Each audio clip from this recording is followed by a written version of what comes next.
Now we're going to jump right into the unique decks that I recently built. Before we do that, I just want to go ahead and shout out my new coffee page, which is basically Patreon, except they take overall fewer fees. And for the longevity of the channel, I think that that's going to be necessary because my new series that's going to be coming out, which is the main reason for me launching this page, is going to involve a relatively large monetary investment on my behalf in order to actually make it a reality. This is a new podcast that I'm going to be starting, also an interview series, along with other interviews where I break apart people's decks live and, in person. And if this is something that interests you and you want to see more guests come on and you want to see this type of content pushed, then please check it out. There's going to be multiple tiers available all the way from $10 and up. So go ahead and check it out down in the description below. But without further ado, let's go ahead and get right into the top 10 unique commanders that I recently built. Now, some people go on drug benders, but I went on a deck building bender over the past 24 hours. Really, it was like 12 to 14-ish total hours of deck building. And some of them were decks that I've already built. And those decks really just needed to be upgraded or modified in order for there to be better function. We'll go over those. But there are plenty of decks that were brand new, some of which I have seen played online, some of which I have not seen played. But I think that I don't necessarily have the time to go into every single one individually, and therefore I wanted to compile it all in one video for you. That way you have these unique, interesting commanders to work off of. The very first commander that I want to go over is actually season appropriate. It's Isu the Abominable, which is the Snow commander, the Snow tribal commander. And I think that this deck is so interesting to play with because it's asking you to do a bunch of different things. It's in Bant colors, and it wants us to do 1/1 counter shenanigans. It wants us to do Snow tribal. And in a way, it's also sort of calling toward the Voltron heavy play style. And when you look online, that's mostly what you see. You see a lot of, suit up the Yeti and kill people with the Yeti. You see a lot of people just going straight Snow tribal, no questions asked. And you also see a lot of people that are just solely focusing on 1/1 counter synergy and buffing the entire board with effects like hardened scales and other synergistic effects for your board. But for me personally, that didn't really call to me because I wanted to build this commander both for myself and my fiance, because my fiance has been asking me to build this commander. She thinks it's cute and she wants this commander to actually work. And I want the deck to work too, but I don't want it just to be a copy paste of like all of the other +1/+1 counter Selesyna builds with just like blue counter spells just sprinkled in. That sounds really lame to me. Like, I just don't like that style. So there was one card in particular, and I'll put it up on screen here, and it is a Snow fight spell. And that really was what did it for me, where there's a Boreal Outrider, which is like the +1/+1 counter elk card. Well, this fight spell is what did it for me and sold me into the fight mechanic. And I don't have a fight deck personally, so I figured that this would be enough of a divergence from the initial sort of build pattern that Isu calls for, while at the same time sort of maintaining the integrity of what this build path has in store for us, that I can actually get away with building the deck and having it function well. So that's what I did. So I threw in some fight spells, and I also decided that I was looking through the big compendium of fight spells. I found one called Cosmic Hunger, which recently came out and deals damage to battles as well. And I don't really have any decks that have a lot of battles, but there's a couple battles, which I'll put up on screen, that have really great synergy with our commander. And I was sold. I just decided to build it. So I went ahead, I threw the battles in, I threw those fight spells into the deck. And of course I put in the Snow permanents, but I was a lot more choosy about what I put in. I didn't just throw in every Snow permanent because it made sense. I did to some extent with the lands. I just put in all the dual lands that were Snow themed, but that's mostly because I don't think I'll ever play them ever in any other deck unless they come out with another Snow commander, which I hope they do. And I hope they come out with more Snow permanents. That way we can actually, have more creative build paths with these commanders. And also recently, there's been some new printings that I think make this deck just function better. And to be fair, they're just consistency includes more than anything. One of them is actually a fight spell, which is Feral Encounter. And I should also clarify, all of the quote-unquote fight spells I'm including only have our commander or whatever I choose dealing damage based on their power. It's not actually fighting and hitting it. That way we can still attack and then reap the benefit off of just dealing the damage once we've buffed up our Yeti or buffed up something else. So Feral Encounter is one. You're going to roll your eyes, but Up the Beanstalk It's just so good. 2 mana draw plus our commander immediately when we play our commander, immediately draw another. So 2 mana draw 2 is probably the worst that this card is going to get. And on the upside, there's a ton of upsides. So I went ahead and included that. New card from Ixalan, Spelunking, which ramps us. It draws us. It's just a great include. I think I'm going to be including Spelunking in a lot of my builds that are green.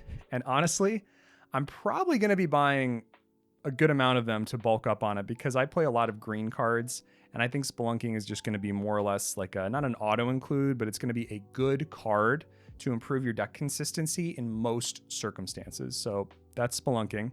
And then Oher Kozlam, which is the green god that came out in the new Lost Caverns of Ixalan. A lot of new cards, and that's just advantage. But I think that with the new includes, you're going to be happier with the overall build.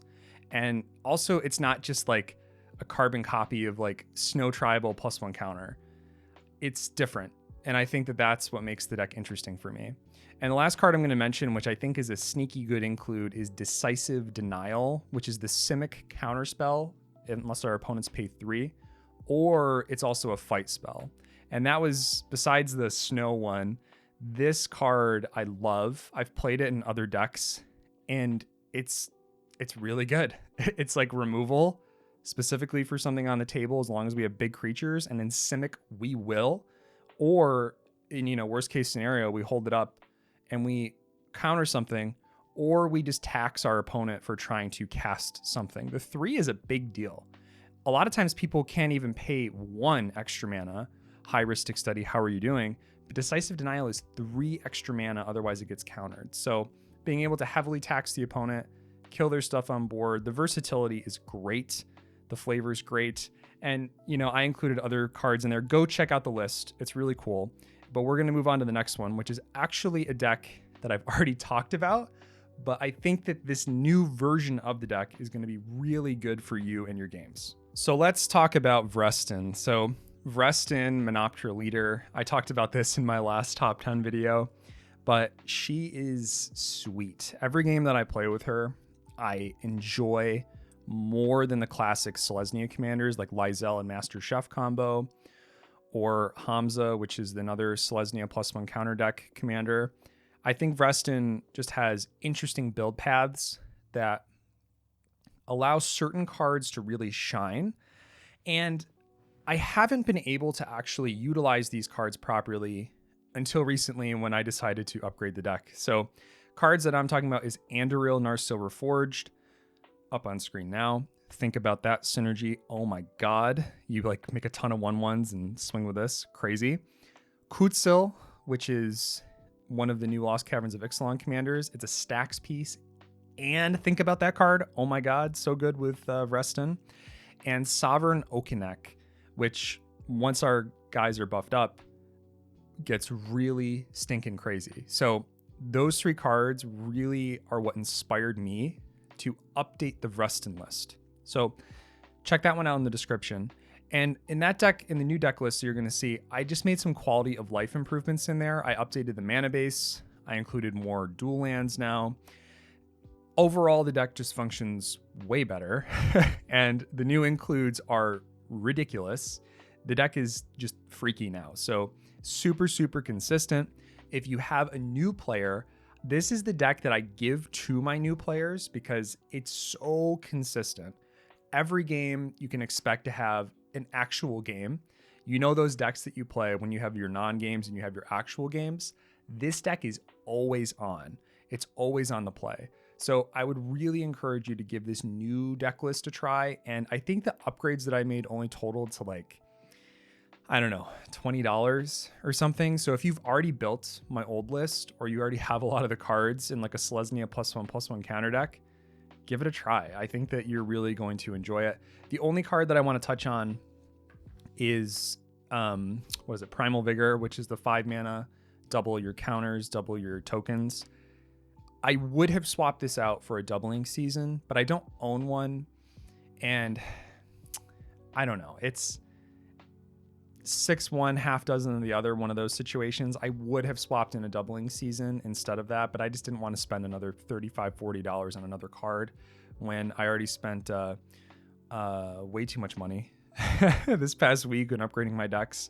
But give this new deck list a try. If you have a doubling season, go ahead and just swap that in for the Primal Vigor, and I think you'll be equally as pleased. Next up is a brand new build, which is Slimefoot and Squee. Now, I built this over a month ago, and I've done a lot of testing, and I was originally planning on doing a video on this commander, but this is the stuff that you guys don't see unless you watch videos like these. I do a lot of testing behind the scenes. I not only goldfish, but I play the decks, and I tend to have some level of experience with the deck before I just go ahead and release a video on it.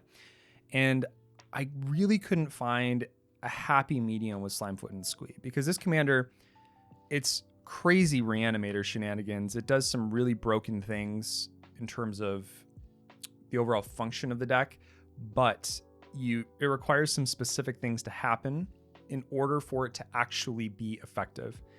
One of those things is having Saproling tokens on the battlefield in order to sacrifice them.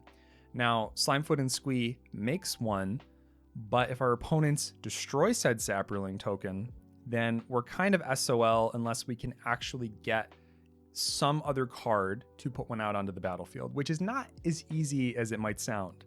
So that was part of my conundrum with this commander. Not to mention that you actually have to cast it and have it die, or you sacrifice it yourself, whatever it is, in order to actually activate its ability. So it's a bit roundabout, but my build of it is a little bit more powerful. I have an updated mana base in there. I have all the shocks, all the fetch lands, and I have a lot of really powerful cards to bring out of the yard. I also have a couple of failsafe cards like Galta in the deck, which sort of functions as like I said, a failsafe, where if I sort of fall behind in the Reanimator strategy, hopefully I have something out on the board I can then play for cheap. Then if that dies, I can easily get it out of the yard with Slimefoot and Squee. I initially also built the deck with a Food Chain and Squee the Immortal combo, and it actually worked. It worked like maybe 3 or 4 times in my games, but I wasn't happy with any of the outcomes, because in about 50%, so about 2 of the 4, I couldn't actually close the game out, which feels really bad because our opponents now see that I can make infinite mana. So it only takes that 1 extra turn rotation if I can't win right then and there for me to just die. And that's what happened both of those other times, is I just died after playing the combo. So that feels bad. And maybe if I was playing some like crazier deck builds with like more fast mana, etc., that wouldn't have happened. But I don't know that for sure, and I ended up taking out the combo just because it didn't necessarily feel right to incorporate that. So the Food Chain and Squee the Immortal is out of the deck. I really needed more heavy hitters like the new Atali, for instance, which comes in and immediately does its thing. So the new Atali has made it into the deck. I also put Zayatora the Incinerator in the deck, which has some crazy synergies, and so far I've been very happy with that include. And, you know, just an all-star is Altar of Dementia, which goes crazy. Sometimes I can go like semi-infinite with this, because all I need to do is keep hitting a creature with the mill after killing my commander and sending it to the graveyard. So super cool build. It's like Reanimator with extra steps, but I kind of like it because unlike decks that I built in the past, like Sephiroth, which is very powerful, it's not a lot of fun, and it's very easy to just keep getting the procs on like my dungeons in Sephiroth. Whereas this one, it's like, okay, I gotta ride a fine line here, and I also need other things to actually happen before I can reap the benefit of getting the reanimation off. So I've been enjoying this Reanimator build a lot more than my others.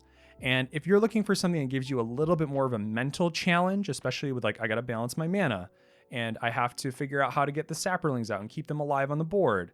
And I also need to make sure I'm hitting my timing restrictions right, because at the end of the day, we want to make sure that we are doing this in the most advantageous moment, so that way our opponents can't actually stop what we're doing. So there's a lot of little details in there, but I've loved the play style of the deck so far. And I think with the most recent upgrades, I've pretty much arrived on my final version of the deck. I don't know if I'm going to be doing a video specifically on it. The deck was more for me than anyone else, but go ahead and check it out. I think it's really cool. All right, let's talk about killing our darlings, Scorpion God. So this commander really needed some help. So I alluded to it in my top 10 video when I talked about the Scorpion God, that I was going to be making some updates, and I made some serious updates to this deck.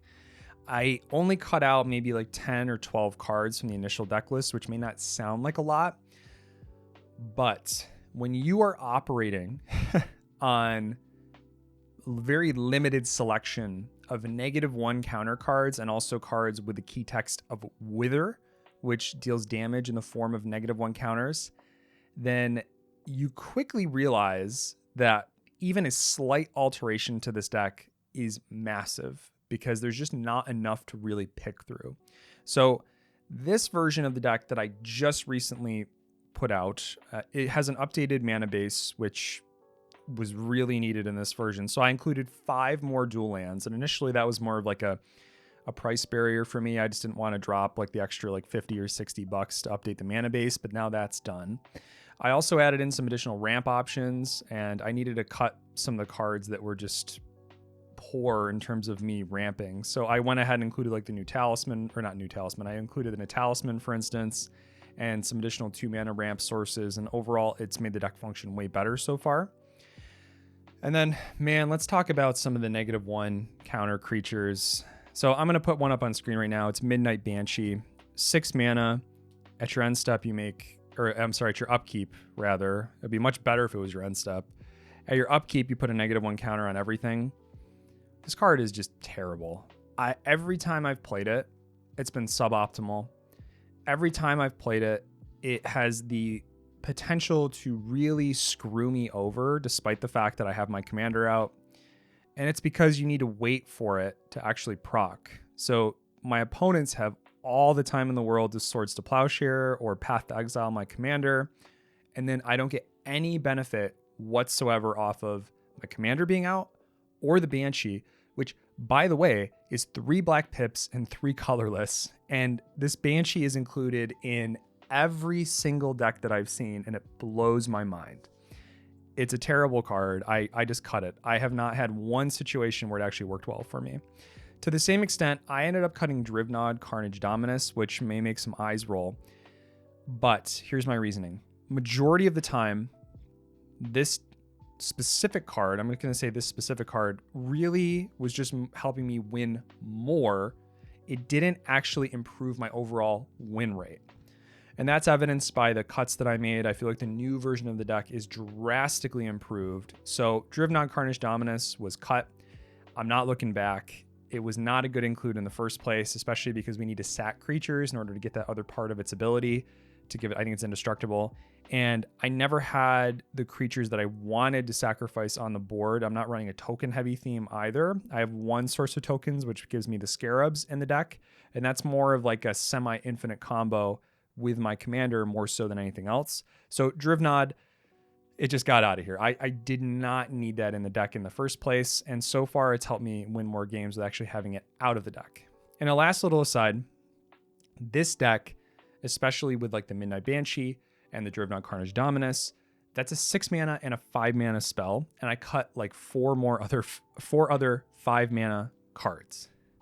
Crazy. That's so crazy to me that this deck is just hot and heavy on really big drops. And that's because the -1 counter and or Wither creatures / spells that exist in the current world of Magic are insanely expensive on the mana cost.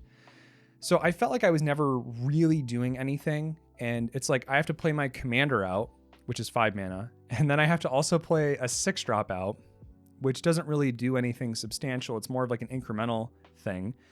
And then I have to hope nobody messes with my board. So then I play another 5 to 6 mana or even 7 mana creature out and then wait another turn. It just didn't work. It didn't work. So with the cuts that I've made, it's functioned much better already. And I think that moving forward, I may make some very small adjustments. For instance, one of the small adjustments I made was instead of doing mass graveyard recursion, which I had like a living death in here, and another, it's the 5 mana black one. I'll see if I can put it up on screen if I remember to do that. Those cards really did not do anything for me. And instead of that, I put in lower CMC, single target reanimation. And oh my God, it functions so much better with single target reanimation like Animate Dead. So Scorpion God has improved drastically, and I think if you're looking for a commander in the -1 counter realm, Scorpion God's your guy. Maybe give my deck list a try first, so that way you don't have to suffer as much as I did in terms of playing it. But that's the Scorpion God. Let's go on to the next one. All right, if you know anything about me, you know that I like the EDH Recast. I like Joey from the EDH Recast, and I don't know if I've mentioned this. I think I might have mentioned it on stream. I love Baba Lysaga. Baba Lysaga is a 3-mana commander, 1 in Golgari, and her ability is very unique, sacrificing up to 3 different permanent types, and then if you do, you draw 3, and then you drain the table for 3. I feel really passionately about making this deck work. And initially I built Joey's list that he's played with on various shows and that he's put out, but it's been way too clunky. It hasn't really done, like occasionally it puts in some serious work, but I can never finish the game. And in order for me to get to that point where I feel confident that I can close the game out, it takes way too much setup, way too much. So I had to really overhaul this deck. There were certain cards like Viridian Joiner, for instance, which once it goes to the graveyard, I get a basic land. But I switched over at some point to a Field of the Dead deck. And then quickly you realize I'm only running like 5 or 6 basic lands in this deck. And I have other cards that also tutor out basic lands when they die. I ran out of basic lands a lot. So I've been through a ton of iterations of this deck. I did the initial Joey list. I changed it up and added some heavier hitters and did more of a reanimation package. I went heavy into the landfall themes. I switched it up to a Field of the Dead deck. I have recently made some adjustments. And then finally, yesterday, I really took this deck fully, I ripped it apart and I changed out a ton of cards for Baba Lysaga. And I think I finally got to the point where I'm happy with the list. The play style was already getting better, and I think that with these most recent cuts, it's going to be a quite killer build. So it's still a Field of the Dead deck, by the way, but I updated the mana base, and I included better cards in the mana base. I included less cards that tutor out basic lands. Therefore, I have enough cards to tutor out basic lands in my deck, but not so much that I failed to find partway through the game, which is a really bad feeling. I added Glacial Chasm in the deck, which is a land which some of you might get angry for me including, but that helps me control the pace of the game. And then when I don't need it anymore, I can sack it with Baba Lysaga and then recur it, so I don't have to keep paying the steep life upkeep cost. So all of these in conjunction, also with more cards to tutor out these lands, because I didn't really have a lot of great ways to go get the Field of the Dead or a Glacial Chasm, really have improved the function of the deck. But it goes even deeper, because one of the inspirations for me actually wanting to do this overhaul in the deck was the recent Life from the Loam reprint in the Ravnica Remaster block. And Life from the Loam is just a crazy card. I mean, Dredge, the mechanic itself is busted, and Life from the Loam is just great. It allows me to actually make sure I'm hitting all of my land drops. And Life from the Loam, in conjunction with like the Gitrog monster, is just insane.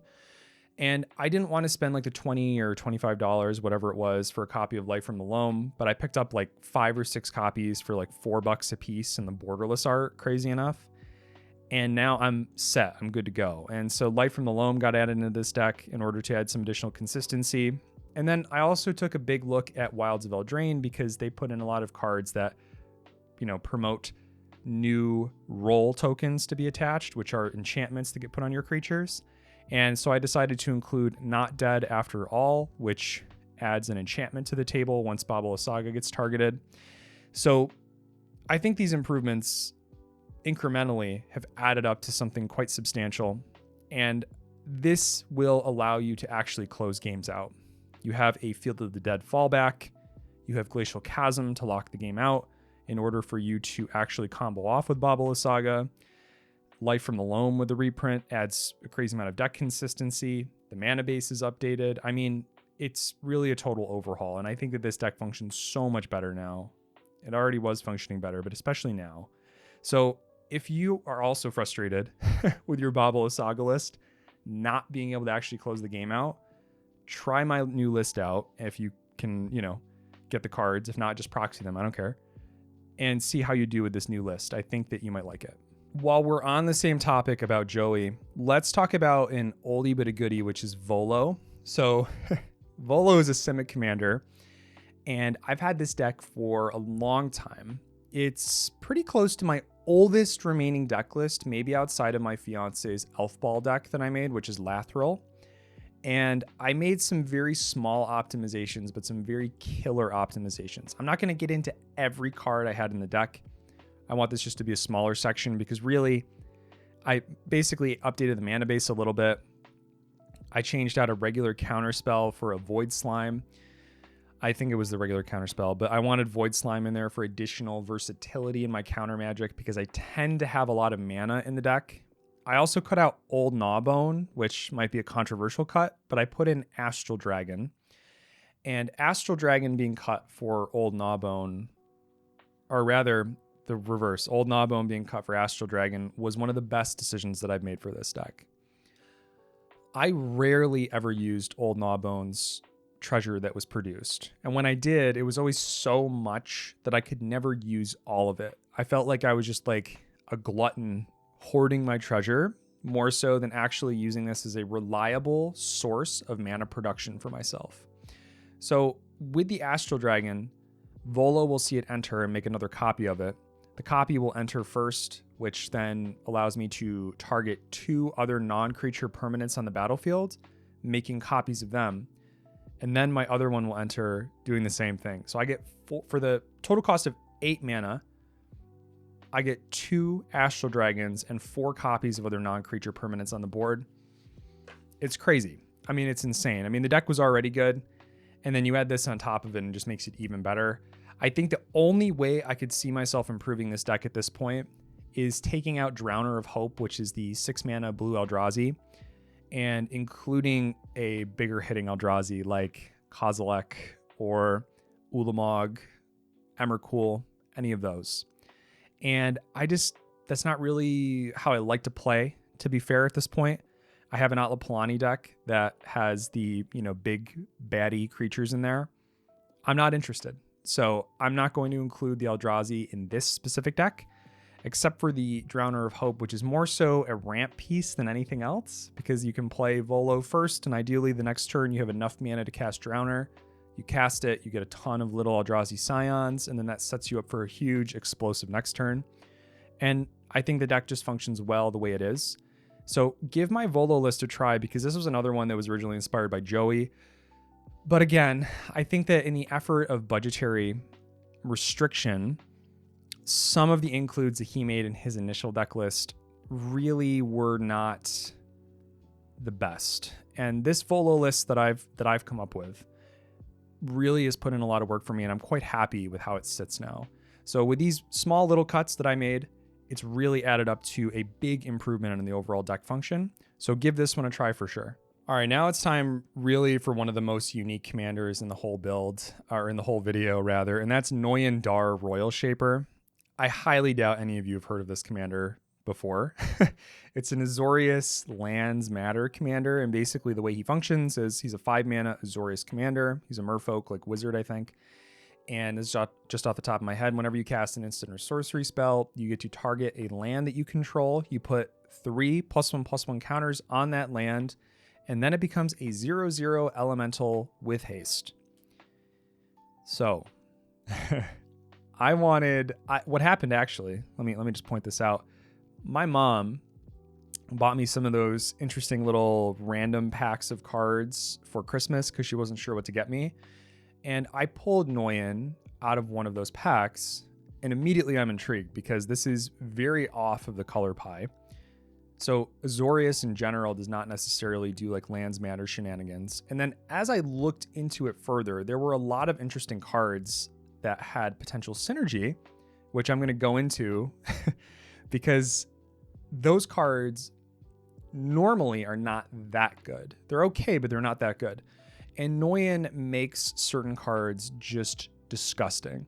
So let's talk about some of those, but let me just go over the fact that I played this deck for 2 months now, a month and a half. I mean, however long it's been. It's got to be a month, right? About a month or so, because I built it immediately after Christmas. So about a month. And in terms of the gameplay experience that I've had so far, it's been pretty awful. The general gist of what I've tried to do is just either go wide with my lands and I buff up individual ones and then swing out, or I build up one land really tall and give it evasion and swing. And to be fair, it's mostly because I haven't had certain includes and pieces in the deck list that really should be in there. And some of those we'll go over. And there's also certain lands that really improve your overall function and win rate with this deck. One of them, for instance, is Inkmoth Nexus. Now, this land is, for those of you that already know, busted for various reasons. But in this deck, just imagine you play an Inkmoth Nexus later on. I don't know, it's maybe like turn like 6 or something. But you play 3 instants or sorceries on your turn and you buff it up 3 times. So there's 9 +1/+1 counters on it. Now you just tap one more land, you animate it into a 1/1 flyer, and now it's 10 infect damage. Seems pretty good. And that's something I haven't really seen included in many lists. Granted, there's almost none on EDH Rec. So I think Inkmoth Nexus is a pretty good include. Also, Sigarda's Summons is one of those sneaky cards that I think really just puts this deck over the top, because now our creatures that have 1/1, or our lands which now have 1/1 counters on them, have base power toughness 4/4 and they have flying. So now at the very base level, they are 7/7 flying angels, and it's a minimal mana investment to get a 3/3 land in the first place. All you need is a Preordain or a Ponder with Noyan, and then you have your recipe for success right there. Sigarda's Summons, great include in here. It's really helped me improve my win percentage with the deck, so give it a try.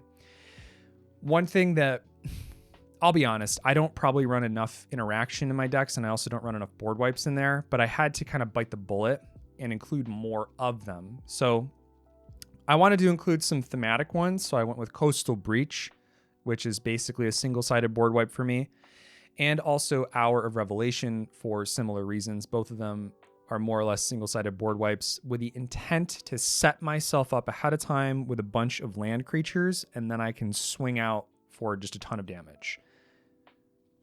Also super cool include in this deck is a card called Mirror Weave, which reads, each other creature becomes a copy of target non-legendary creature until end of turn. So the way that this works is you play Mirror Weave on your creature. Noyan does not make your creature a 3/3 elemental. He makes it a 0/0 elemental and then puts counters on it. So why does that matter? It matters because you target your new creature, which is a 0/0 elemental, with counters on it. Everything else becomes a 0/0 elemental. And if none of them have +1/+1 counters or some other static buff on them, they die. So super cool tech. I've used it a couple different times in my Commander games already, with my more janky version of the deck, and people are like, "Oh my god, that tech is very interesting." And it's only 4 mana for, I believe it's an instant speed board wipe, so you can even do this like on other people's turns. Excellent include. So give that card a try if you're going to think about building Noyan. Similarly, Vanish into Memory is another card that I find has really overperformed for me. It's a 4 mana card that reads, exile target creature. You draw cards equal to that creature's power. At the beginning of your next upkeep, return that card to the battlefield under its owner's control. If you do, discard cards equal to that creature's toughness. So I had to check the rulings on this, and luckily on Gatherer, they do confirm that the initial exile effect with Vanish into Memory is specific to that creature's power at the time of leaving the battlefield. So let's say that we have and this has happened to me, by the way, a 12/12 elemental, because there's 12 +1/+1 counters on it, and then, Noyan is buffed it up 4 times, and then I cast Vanish into Memory. Well, that means I draw 12 cards, and then when it comes back in, I don't have to discard anything because it comes back as a land. It does not come back as a creature anymore. So in a way, you blink your land, which maybe there's a little bit of value to be had there. And on top of that, you get to draw 12 for 4 mana, and you could certainly draw far more than that. Plus, Noyan gets the proc on cast, so you could cast Vanish into Memory if you have like a 9/9, put the additional counters on the existing land to go up to 12, only for you to exile it to draw 12. It's stupid. There's a lot of really dumb things you can do with this commander. And I've only just started to really scratch the surface, I think, of what's possible with this commander. I think that maybe there's some other like infect routes I could take. Maybe there's some other interesting like wincons that I can, pursue with this guy. I haven't fully cracked it yet, but this is just such a unique, interesting commander. And the fact that you just get to keep the elementals forever, it's not like a one time and then you're done, or at the end step to go away. These elementals stay on your battlefield with the counters. So check out my deck list. There's a lot of interesting includes in there to make your lands indestructible, that type of thing. Also, these other ways to get around your commander, or get around your opponent's creatures that are out on their battlefield to deal lethal damage to them. Very interesting. Give it a try. Next is a relatively popular commander, but I've never actually had a chance to build it. And the main reason I wanted to build it was to find a home for Grist, the Hunger Tide, which I'll put up on screen now. There's a beautiful alternate art version of Grist, and I didn't feel like it was enough to make Grist my commander per se, but I wanted to still find a home for it, hence Zask. So Zask basically concerns itself with milling yourself and also casting insects out of your graveyard, which is pretty sweet. It's kind of unique. So I wanted to build it for a while, but for me, I had to start it from the ground up. So all from scratch. This was not a pre-existing deck that I had.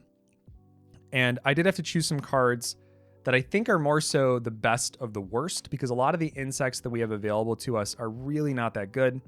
And unfortunately, we also have a lot of like changelings that tend to just be better than the actual like insects themselves, which is kind of lame. But unfortunately, we did have to include at least some of those for the overall function of the deck. And I also wanted to take this in a slightly like go wider approach, where I would summon insects and sort of like build up the swarm, quote unquote, maybe StarCraft ? So I also included cards like Metallic Mimic, which is going to, immediately buff up my insects when they enter the battlefield. Notably, it's not a shapeshifter itself, so it's not going to be castable from the graveyard. But I think that the upside is large enough with the Metallic Mimic that it's worth the include. And I've already mentioned it, but the Life from the Loam reprint was really big for me. I run a lot of graveyard decks, and because I picked up multiple copies of it, I figured it would be right at home here. So, I saved like $15 on like the reprint and buying that. So I figured, why not just spend another $200 to make the deck function? Yeah, that's kind of been my logic over the past like couple weeks here, apparently. So Zask is, again, interesting in terms of its different build path. I purposely made myself run some cards in there that are probably a little bit suboptimal, but it was for the overall theme, the thematic nature of having an insect commander. So we'll see how that deck goes. I haven't actually played this deck yet. We will see. So that's Zask. Another commander that I actually got in the random assortment of cards that my mom gave me over this Christmas is Dromoka the Eternal. Now, this is a Selesyna Dragons commander, and I saw it in the box, and that sort of piqued my interest. And then in one of the most recent episodes of the EDH Recast, Dana Roach mentioned that he has a Dromoka the Eternal deck. And so that piqued my interest, and that was my inspiration for building it. So I went ahead, because I actually already had a majority of the very expensive dragons and I had no home for them. I decided to just go ahead and build Dromoka. It only cost me maybe like another $70 or so to put the rest of this deck together. And you get to play a lot of interesting, unique includes that you really don't get to play anywhere else. And that's my main problem with Dana's list, because Dana's list, I think, runs like 16 or 17 creatures, but not all of them are even dragons. So you kind of miss out on some of the really off-brand dragons that you would never see anywhere else. And I wanted an excuse to run them. That's more my style. That's not a shot against Dana. He just built his deck in more of like I'm going to get the best of the Selesyna dragons, and I'm going to protect them, and I'm going to use them to build them up tall individually. Totally fine if that's how you want to build yours, but In my version, I basically doubled the number of creatures in the deck. And that's because I also wanted ramp sources, like creature ramp sources like Gyre Sage, Incubation Druid, etc., that are going to allow me to abuse the 1/1 counters. And I also wanted to include cards like, I forget, Abzan, like Mercenary, something like that. I'll put it up on screen, which gives my creatures lifelink. I'm probably never going to run this card in any other deck, but I wanted an excuse to put it in there. So that's why it exists in my deck. And I also included bigger, like bang for your buck cost reducers, which I didn't see in Dana's initial list, like Urza's Incubator. And that's because pretty much all of our dragons, and I have about 20 plus of them in the deck, have at least a 2 generic mana cost to cast, with the exception of, I think, Scaled Nurturer, which is like 1 in a green. So everything else, though, gets affected by this cost reducer to the full extent. And that's pretty rare. You don't often get that. Like if you run Urza's Incubator, like let's say in a zombie list, there is a ton of zombies which are only 1. So why not just run like a Herald's Horn, which I would say is just better, 100% better in a zombie list rather than the Incubator. But I figured I had an extra Incubator laying around. I'm going to put it in there and see how it functions. I also included Hamza in this specific deck list and not my Vrestin Selesyna +1 counter deck, because Hamza cares about the number of +1 counters to reduce the total cost of the generic mana value. And in this Dromoka the Eternal deck, there is a large amount of generic mana value. So it actually combos really well with our deck. Some of the dragons I think that are kind of interesting. One of them is Ancestor Dragon. Another is Yosai the Morning Star. And Yosai is brutal. I'll put that up on screen. That one is basically a hose for your opponent where they skip their next untap step. And you also get to tap down 5 of their things. Pretty crazy. Ward Scale Dragon, which protects you on attack. That's pretty cool. And then Destructor Dragon, which I feel like they didn't really think the name through so much for this one. It basically reminds me of Trogdor the Burninator. I'm not sure if you have ever seen Trogdor the Burninator. I just looked up the video before this, and it's a 17-year-old video. 17 years ago, Trogdor the Burninator came out. I might even go ahead and proxy in a copy of Trogdor instead of Destructor Dragon, just for the art alone, because I think that would be hilarious to have Trogdor the Burninator burninating the countryside, burninating all the peasants in my Dromoka the Eternal deck. So that's Selesyna Dragons. I haven't really had a chance to play it much because I got the card so recently, but for the overall cheap cost of putting the rest of the deck together, I figured it would be worthwhile. And maybe you'll find it interesting because it's quite a diversion from the traditional dragon strategies, which often require red.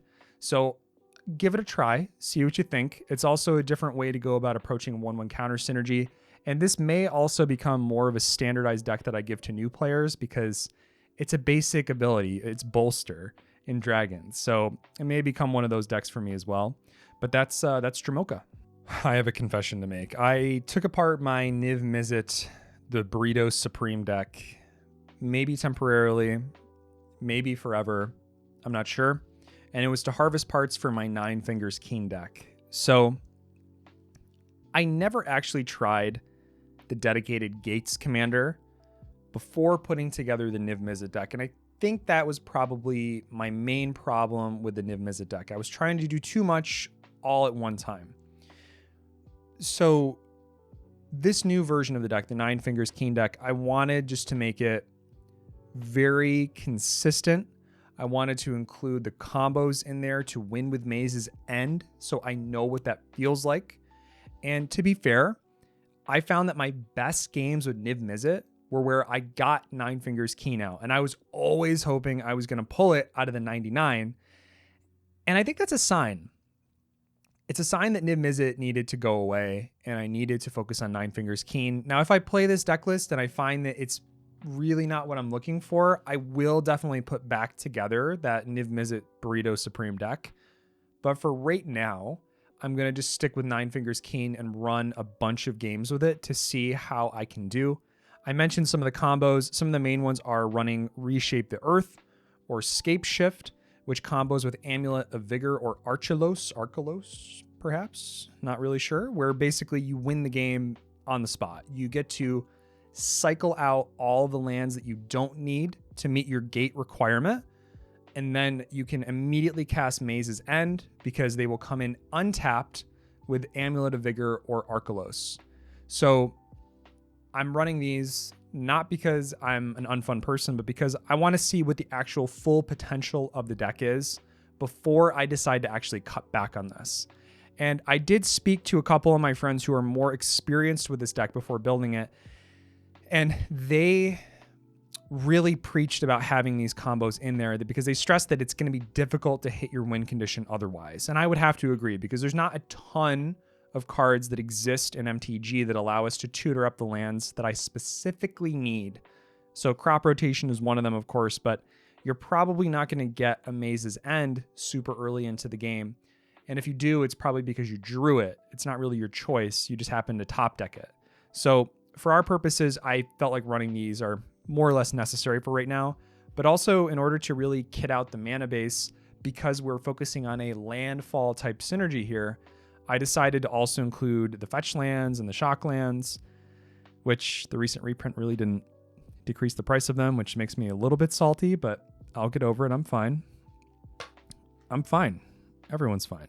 I wanted this deck to really churn, so I felt like I needed to include all these cards in there. I needed to include the fetch lands because they really do make a difference. So I was a believer for a really long time that I didn't need the fetch lands. I could just play the shocks, and then I could play like Evolving Wilds and Terramorphic Expanse, that type of stuff, and the deck would be fine.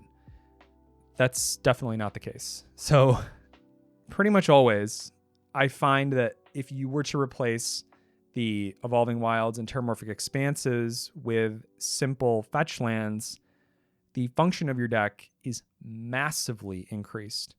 Like, there's various situations. I can name maybe 10 to 15 off the top of my head where just having a fetch, like an actual fetch land versus a Terramorphic Expanse Evolving Wilds, or one of the new ones like Cabaretti Courtyard, was a massive difference for me. And it actually allowed me to play things sooner. So I didn't really want to compromise on that. So I did get all of the corresponding fetch lands in this deck, like the Polluted Deltas and whatnot. So we'll see how this deck functions. I've played with friends who have a very similar type of deck list, and it seems quite good, but I'll see what my own experience with it is. It's basically like playing Sudoku. You're just kind of playing with yourself. No pun intended. And I also just want to throw in an honorable mention here at the very end of the video. I actually worked on another deck for my friend, and that video is coming out soon. I'm not going to tell you what the deck is. You won't even be able to guess it. It's a deck that's pretty far out there. It used to be a very popular commander, but now it's not. It's sentimental to him, and that video will be coming out very soon. We did 2 videos together. One is a deck audit, and another is an interview. So again, if you're interested in pursuing these videos and this type of content with me, please go ahead and check out my Ko-fi down in the description below.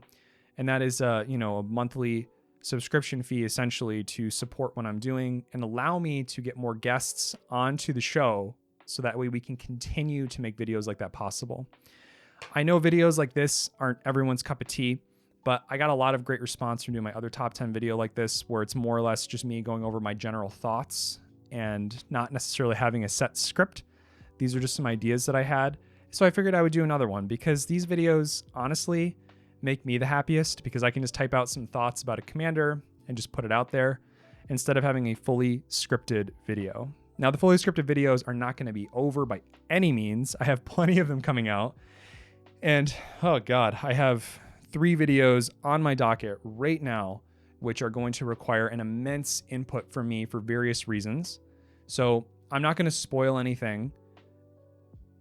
I kind of want to spoil things. I'm not going to spoil anything, but one of them is probably going to take at least maybe a month for me to collect data on. I need to actually do data collection before I can actually present it. And unfortunately, people like the Command Zone, they've done similar concepts in the past, but they have a full team that they can draw from. It's just me. So again, if you want to support this and you want to keep seeing more videos like that and hopefully allow me to recruit help in the future, then please, please, please subscribe to the Ko-fi so I can keep doing these things, because these videos take a ton of input on my end. It requires a ton of setup. I mentioned in my other video, I had to dump a ton of money into it, and I'm still continuously dumping a monetary investment into the channel to make it function. So give it a try, and or go down the description and check it out, and then see if you find it worthwhile to support me. Or maybe instead of support me, I should say you should support my addiction so I can continue supporting your addiction. Or maybe because of this video, I spent way too much money on these cards, say support my financial addiction so I can support your financial addiction. Guys, I've been Kyle. I'll see you in the next video. Thanks for watching.